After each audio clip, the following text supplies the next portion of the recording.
बिस्मिल्लाहिर्रहमानिर्रहीम। अस्सलाम वालेकुम नाज़रीन, मैं हूं आपका होस्ट अहमद फवाद। आज तारीख है 17 मार्च और दिन है मंडे का।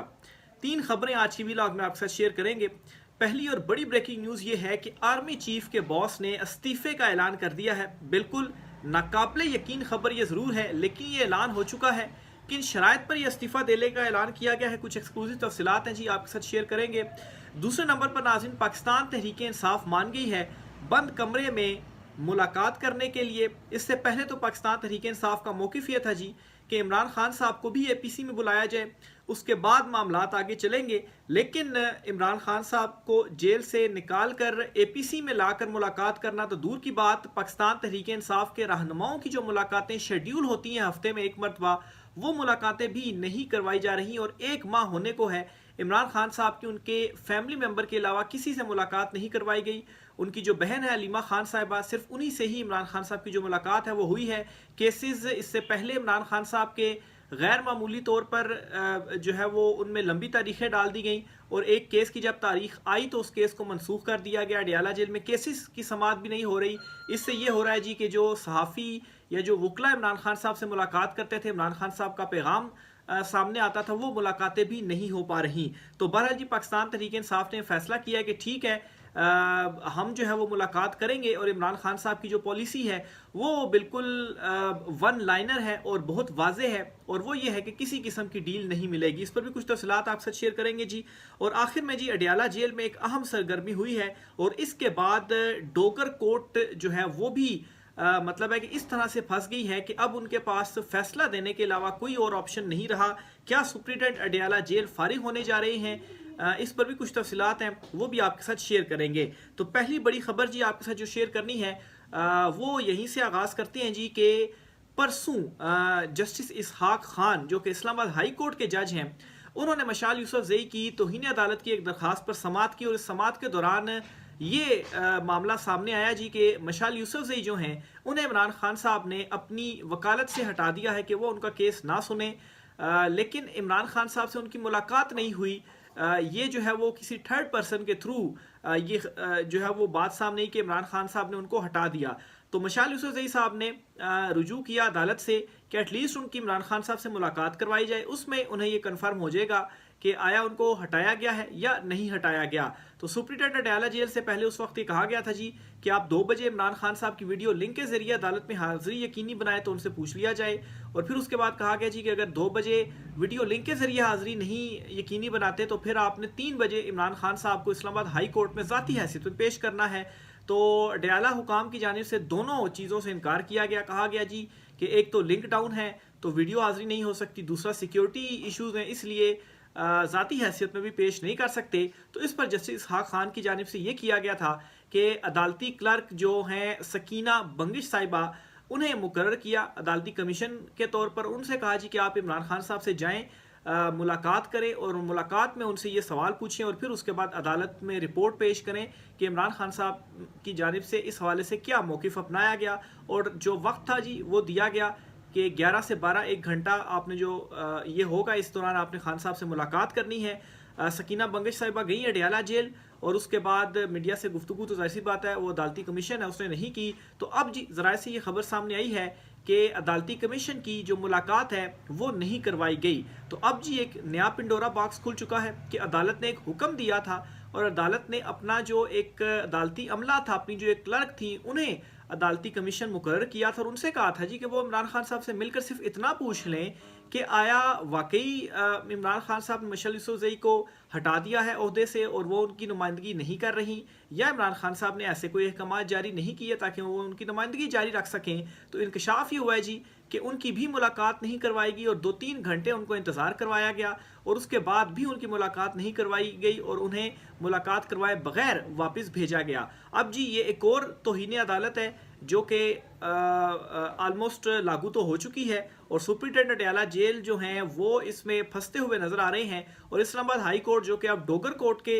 नाम से भी बाज़ लोग जो है वो पुकारते हैं, क्योंकि इसमें कायम मकाम चीफ जस्टिस जो डोगर साहब हैं उन्हें लाया गया, सरफराज डोगर साहब, उन्हें लाहौर हाई कोर्ट से इंपोर्ट करके यहाँ पर लाया गया और अभी तक परमानेंट चीफ जस्टिस तैनात नहीं किए गए इस्लामाबाद हाई कोर्ट में। आखिर ऐसी क्या मजबूरी है कि परमानेंट चीफ जस्टिस आप नहीं ला रहे और जो इंपोर्ट हुए जज हैं उन्हें आपने कायम मकाम चीफ जस्टिस लगा दिया है और फिर उसके बाद वही अब जो सारे मामला है वो देख रहे हैं।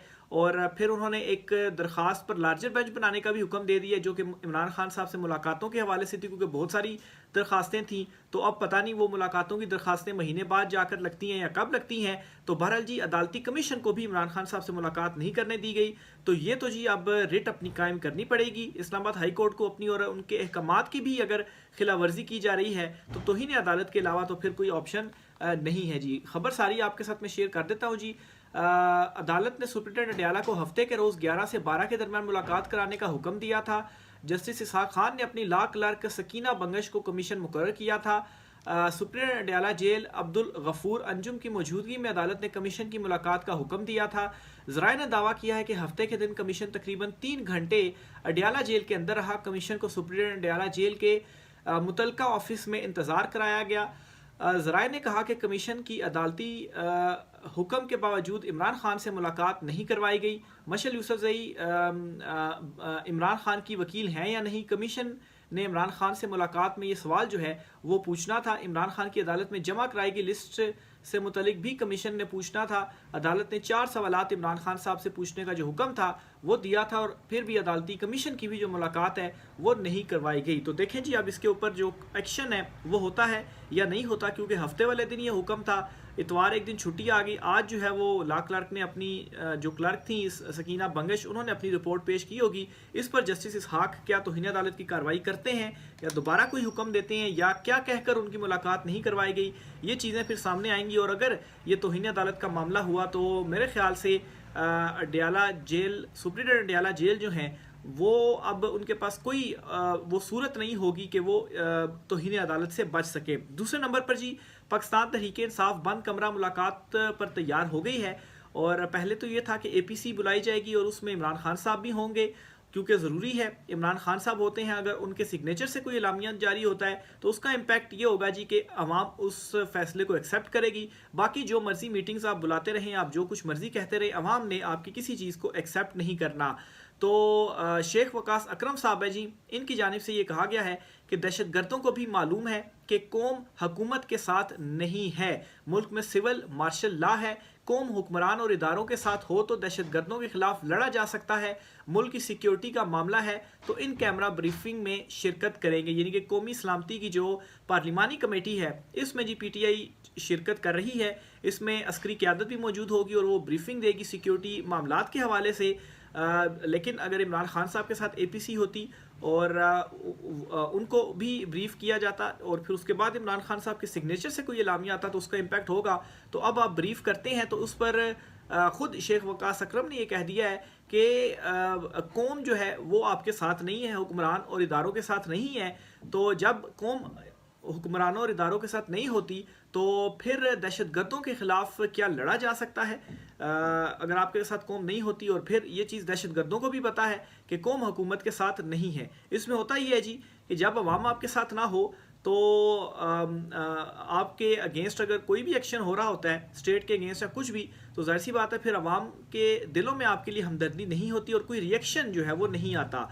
और जब रिएक्शन नहीं आता तो फिर जो दहशतगर्द हैं या जो दीगर इस किस्म के ग्रोह हैं या इस किस्म की कुछ सरगर्मियाँ करते हैं तो उनको ज़रा ज़्यादा कॉन्फिडेंस मिल जाता है कि अवाम इनके साथ नहीं है, कोई रिएक्शन अवामी तौर पर नहीं आएगा। और ऐसा क्यों हो रहा है इसके ज़िम्मेदार भी आप खुद ही हैं। आखिर ऐसी क्या नफ़रत है जो अवाम के दिलों में बैठ गई है? साफ नफ़रत है कि 8 फरवरी को आपने उनका मैंडेट जो है वो चोरी किया, जिसे उन्होंने इलेक्ट किया, अवाम ने वोट डाला, उसको जो है वो आपने जेल में डाल दिया। और फॉर्म 47 की जो चुंतखब हुकूमत है वो इस वक्त इक़्तिदार में बैठी है, तो अवाम कैसे आपके साथ खड़ी होगी और अवाम के दिलों में आखिर क्यों आपके लिए नफ़रत ना हो? तो बहरहाल फिर भी PTI ने ये फैसला किया है कि इस बंद कमरा इजलास के अंदर वो शिरकत ज़रूर करेंगे। आगे चलते हुए जी आर्मी चीफ के बास ने एक बयान दिया है, उनसे एक सवाल पूछा गया था, उस पर जी उन्होंने कहा कि अगर उनके इस्तीफ़े से मामला हल होता है तो वो हाजिर हैं।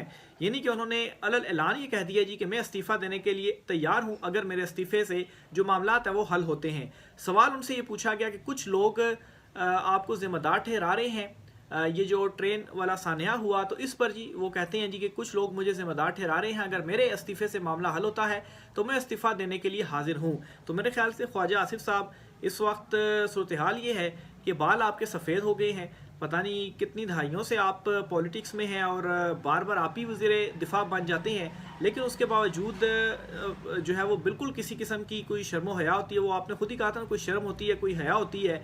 मतलब जो कुछ इस वक्त मुल्क के अंदर हो रहा है, आपको खुद ही मुस्ताफ़ी हो जाना चाहिए था, लेकिन आप कहते हैं जी कि मेरे इस्तीफ़े से मामलात हल होते हैं तो मैं मुस्ताफ़ी हो जाता हूँ। बिल्कुल आपके इस्तीफ़े से मामलात हल होते हैं, आपके इस्तीफ़े से भी, और इस फार्म 47 की जो चुंतखब हुकूमत है इनके भी इस्तीफ़े से। आप इस्तीफ़े दें, घर जाएँ और जिसका मैंडेट है उसे आप मैंडेट दें ताकि अवाम साथ खड़ी हो और मुल्क को मज़ीद तबाही से रोका जा सके।